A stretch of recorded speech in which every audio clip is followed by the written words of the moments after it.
Flood contracts. Veronica Wakefield was a stunning woman with icy blue eyes and razor-sharp, blood-red nails. Her office was like a museum of horrors, adorned with antique parchments and legal documents bound in human skin. She specialized in contracts, making deals with the desperate and the damned. She offered solutions to their problems, but at a steep price: their immortal soul. One day, a young man named Elias stumbled into her office, his face haggard and anxious. His life was on the line as he faced insurmountable gambling debts and the wrath of a ruthless loan shark. Desperate for a way out, he turned to Veronica for help. Seizing upon an opportunity, she offered him a seemingly simple solution: a blood contract. In exchange for signing away his soul, she would eliminate his immediate problems. Blindly driven by desperation, Elias agreed without truly understanding the consequences of his decision. The contract was sealed during a chilling ritualistic ceremony involving flickering candlelight and dark magic. As Elias signed his name in blood, an icy wave slithered through him, a chilling presence taking root in his very core. He had unwittingly sold his freedom for a false sense of security. Wakefield held up her end of the bargain, paying off Elias's debts and silencing the loan shark. But Elias's life quickly became a nightmare. Haunted by night terrors and plagued by a spectral figure that taunted him day and night, he lost everything: his job, his friends, even his sanity.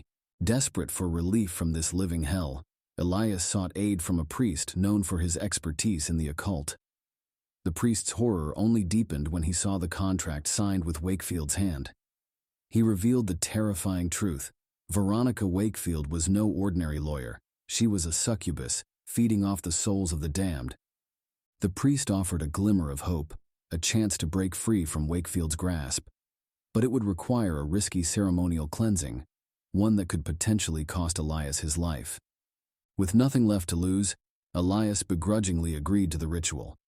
A nightmarish ordeal would play out within the confines of a dimly lit church, a battle of good against evil. The air was thick with the smell of incense and fear as the priest invoked ancient powers, his voice shaking the very foundations of the building.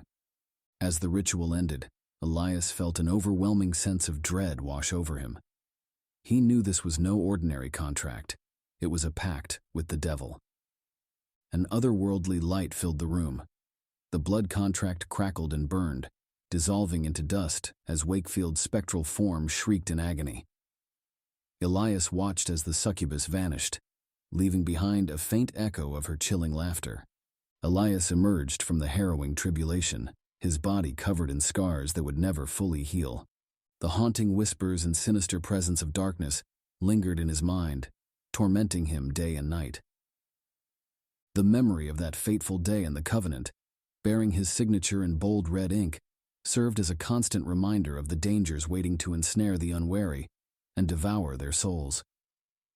From that moment forward, he vowed to always remember the valuable lesson learned: some deals are simply not worth making, no matter how desperate one's situation may seem. The Whispering Walls.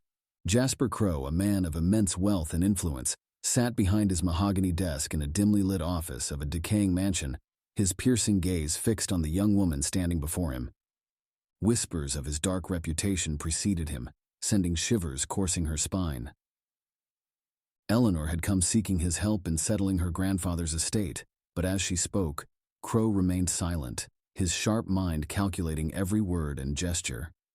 Crow specialized in handling wills and estates, a seemingly innocuous practice that masked a far more sinister reality.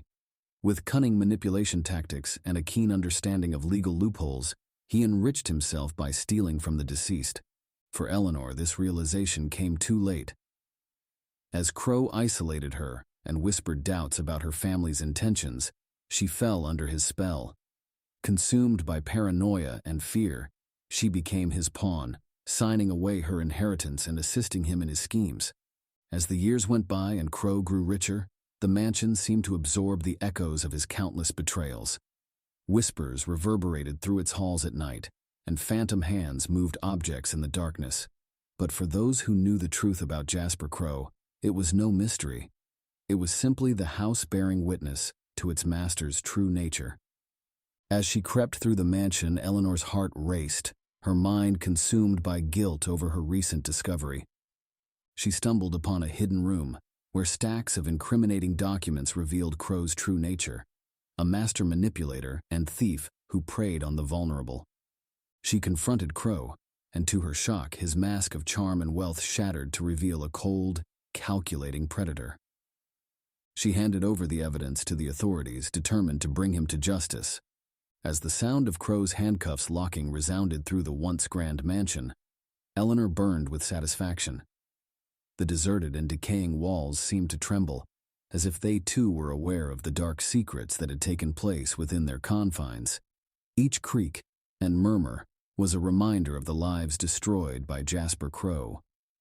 But for Eleanor, the crumbling estate represented more than just a past full of pain and suffering. It was a demonstration of her resilience and perseverance in the face of evil. She smiled triumphantly and walked away from the rundown mansion, satisfied that justice had been served at last. Law and Orderless. Ambrose Thorne was not a man who inspired trust. His shadowy figure loomed in the doorway of his law firm, a foreboding Victorian mansion on the edge of the city. The sardonic grin etched into his face promised nothing but trouble. He was notorious for defending the indefensible, often taking on cases for a questionable group of individuals including murderers, mobsters, and other unsavory characters.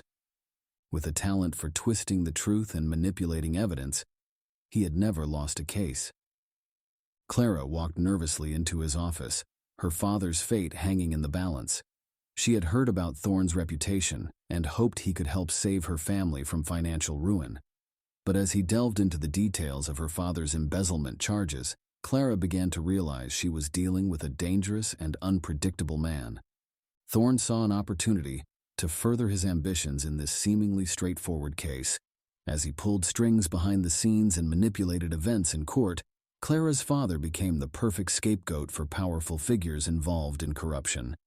In her naivety, Clara had unleashed a monster by seeking Thorne's help. As the trial came to an end and Clara's father faced sentencing, she watched in horror as Thorne spun his web of deceit and secured a victory for himself. She had put her trust in him, only to be betrayed by his cunning ways. It was at that precise moment that she finally saw Ambrose Thorne for who he truly was, a cunning and manipulative individual with no concern for what was right or wrong. For months, Thorne had been the untouchable puppet master, pulling strings and shielding powerful figures from their scandals. But when he became too ambitious and unpredictable for their taste, they turned on him without hesitation. In a cruel twist of fate, Thorne was framed for a crime that he had helped cover up. As his world crumbled around him, Thorne found himself abandoned by those whom he thought were allies. In a bold act of retaliation, he revealed the secret plot, putting himself at risk in the process. The courtroom erupted into a war zone as Thorne prepared to face his former allies in a battle of morality. With his back against the wall, he fought with every ounce of strength, revealing the corrupt underbelly of the city and exposing his deceitful schemes. The judge's gavel slammed down, sealing Thorne's fate with finality. Darkness and chaos would be forever intertwined with his name, leaving a trail of destruction and shattered lives in his wake.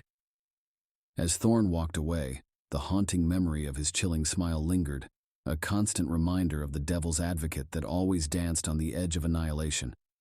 And as the city lay in ruins, Thorne reveled in the chaos that he had wrought, a twisted grin still etched on his face until the very end. Haunted halls. The sterile facade of Hopewell Pediatric Wing could not conceal the lingering tragedy that seeped through its walls. Despite the passage of decades since the fire, unsettling energy still hummed through the hospital corridors, a haunting presence beneath the forced cheer of laughter and beeping IV machines. Dr. Amara Kapoor, experienced in healing both broken bones and wounded spirits, sensed it keenly, a disturbance beneath her practiced smile. Rumors spread like trails of smoke, with children claiming to see fleeting shadows in the mirrored ceilings and nurses reporting strange occurrences. Toys moved on their own and equipment malfunctioned with a sinister buzz. Then came the disappearances. Little Timmy, the cherubic boy with a sunflower tucked behind his ear, mysteriously vanished from his hospital ward one moonlit night. After hours of frantic searching, he was found curled up in an abandoned wing of the building, his once cheerful expression twisted into a chilling and unnatural painted grin. And he was not the only one. One by one, other children disappeared, only to reappear later with their eyes glazed over and vacant smiles that resembled the eerie antics of a clown. The hospital corridors were filled with an ominous aura, as if the building itself was cursed, trapping its innocent victims in a nightmare world where nothing was as it seemed. Hopewell, once a beacon of hope and healing, lay in ruins, a canvas of paranoia and fear. Amara, with her analytical mind and determined spirit, delved into the hospital's dusty archives, searching for any clue that would shed light on the mysterious figure known only as Fizzy. The name itself sent shivers down her spine, evoking memories of a jovial clown whose painted smile hid a cruel and twisted mind. And then came the night when the flames engulfed Hopewell, consuming everything in their path and leaving behind only nightmares and ash. The echoes of laughter and life snuffed out in an instant, replaced by a ghostly silence that hung heavily in the air. Fizzy's whispers echoed through the abandoned hallways. Amara remembered the night of the fire when she heard him laughing as he watched the chaos unfold. Now he had taken on a new form, that of a distorted figure in funhouse mirrors, preying on the vulnerable and stealing their innocence. And every night, Amara sensed his presence, a dark and unsettling premonition that wouldn't go away. Unable to sleep one night, she followed a haunting melody that led her to the burnt wing. The moonlight cast eerie shadows on the charred walls, recreating twisted scenes of trapped children forced to watch Fizzy's depraved performances. Fizzy appeared before her, a spectral figure dressed in a chaotic mix of shadows, his grin an unsettling jagged slash against the ashen background. Amara's heart pounded against her ribs, but she refused to let fear consume her.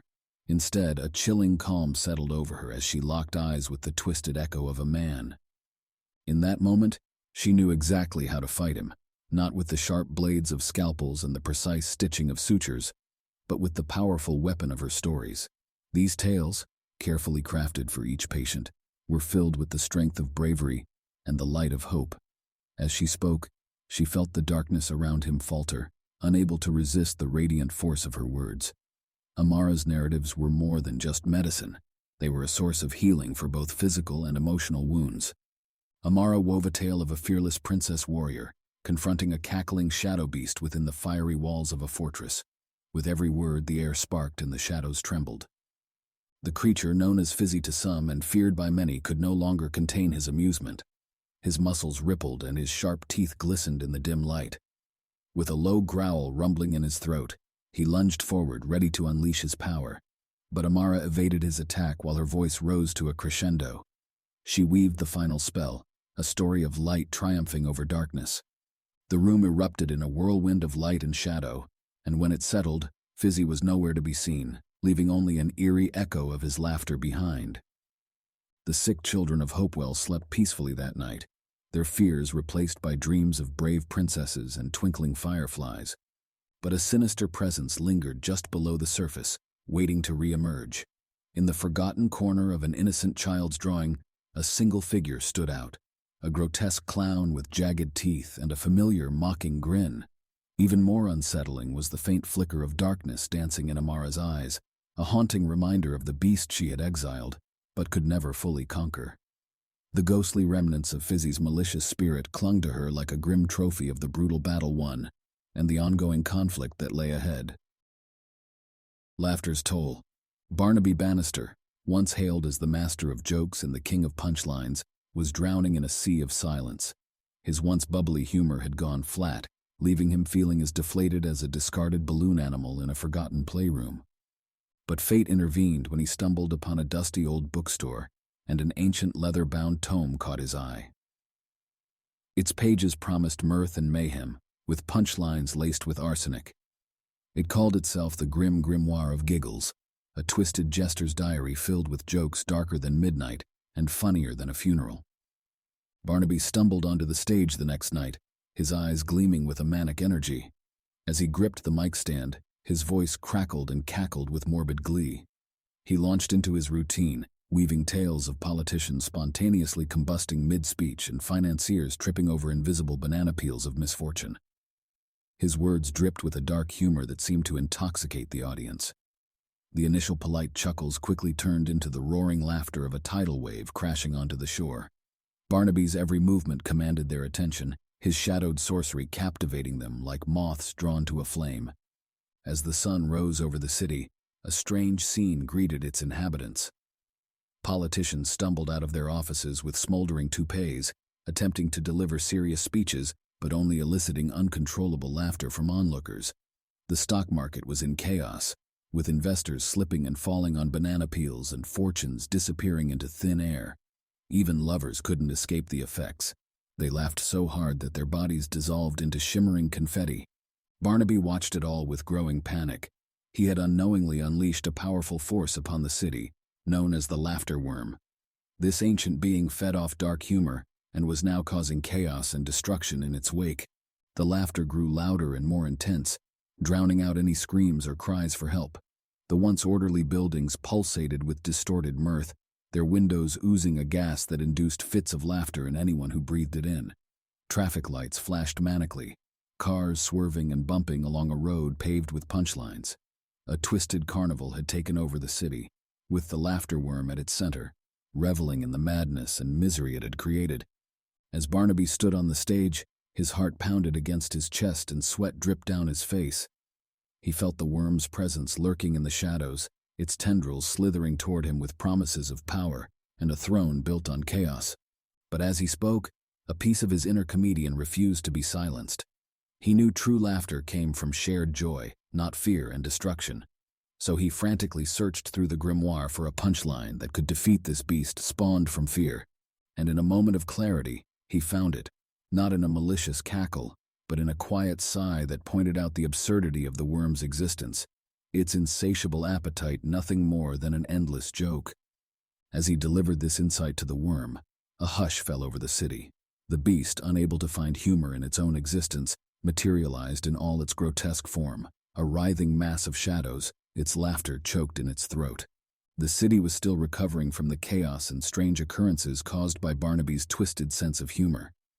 The banana peels vanished, buildings reverted to their previous states, and even politicians seemed to have sprouted new hair, although not always tastefully. Barnaby, alone on the stage, carried the heavy burden of his final joke on his conscience. He came to the realization that he was not a hero, but a fool who had stumbled into darkness and barely managed to escape unscathed. As he picked up the now blank grimoire, he vowed never to use its power for comedy again. Instead, he would become a storyteller, using cautionary tales to warn others of the danger of unleashing laughter without thought or consequence. During the quiet hours of the night, when the stillness felt suffocating, Barnaby's mind would betray him. The worm's punchline seeped into his thoughts, a haunting reminder of the darkness that lurked behind every joke. It was a constant presence, evidence of the madness that had consumed him during his time as a comedian in the Twisted City, and he knew that no matter how hard he tried to escape it, the darkness would always linger like a scar, ready to resurface and overwhelm him once more. Whispers of Giggles.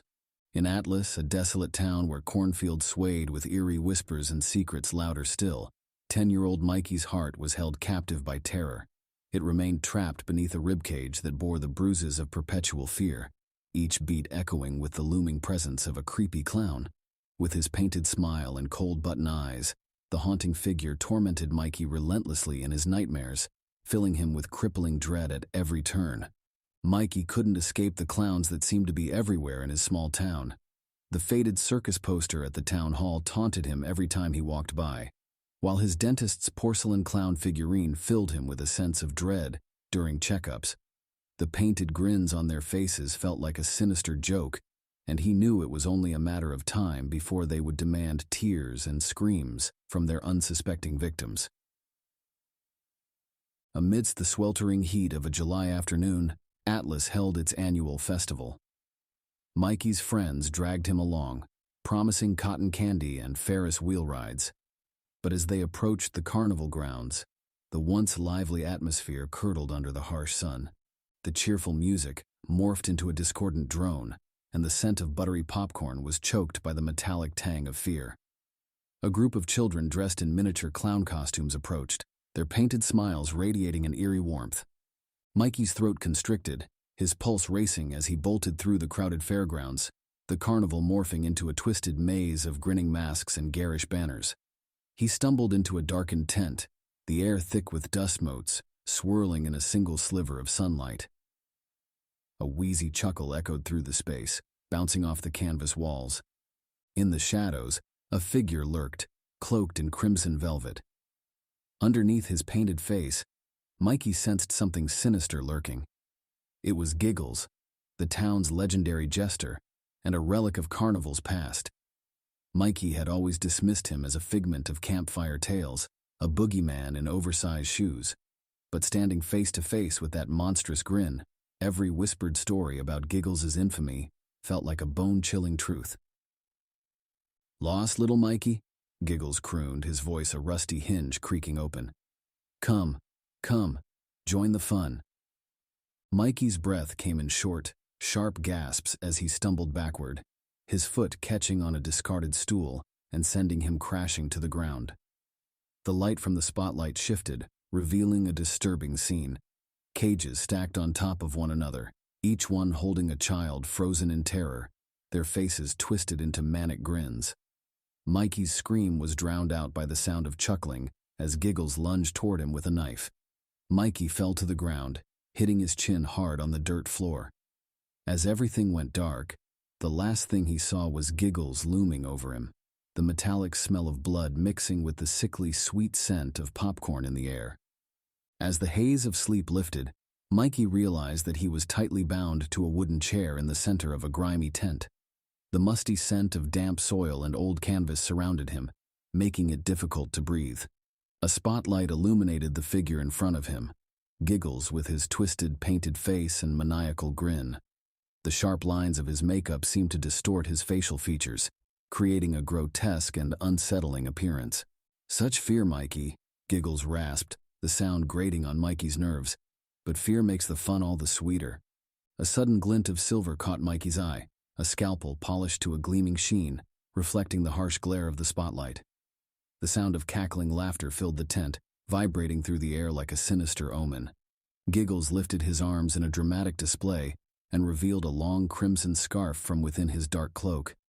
It hung heavily between his fingers, ready to be unfurled as he played out his macabre magic act. 1, 2, Giggles counted, his grin widening with each word. 3. The scarf whipped forward with a force that startled Mikey, momentarily blinding him. He heard the sickening sound of metal on bone, his scream drowned out by a sharp clang. As the scarf fell away, Mikey's vision blurred, and he could only make out shades of red and black. In a flash, he saw it clearly, his skin stitched onto Giggles, creating a malformed mosaic of flesh and fear. Every fiber of his being was consumed with repulsion and fear as he gazed upon the scene. The pain scorched every inch of Mikey's body, every nerve singed and screaming in agony. Yet, as he stood amid chaos, his fists clenched and body tensed, a small flame sparked deep within him. Mikey couldn't help but laugh as he accepted the chilling realization that he was no longer afraid. The darkness within him stirred with anticipation, craving screams and terror from those around him. His blood pulsed with an insatiable desire for destruction and chaos. Giggles tilted his head, a flicker of confusion marring his painted features. His dark eyes searched the reflection in Mikey's terrified gaze, a slow smile spreading across his face as he recognized his own twisted image, staring back at him. Giggles chuckled, the sound sending shivers down Mikey's spine as he realized the true horror of their situation. "Welcome to the show, Mikey," Giggles whispered, his voice dripping with perverse joy. "Together, we'll paint the town red."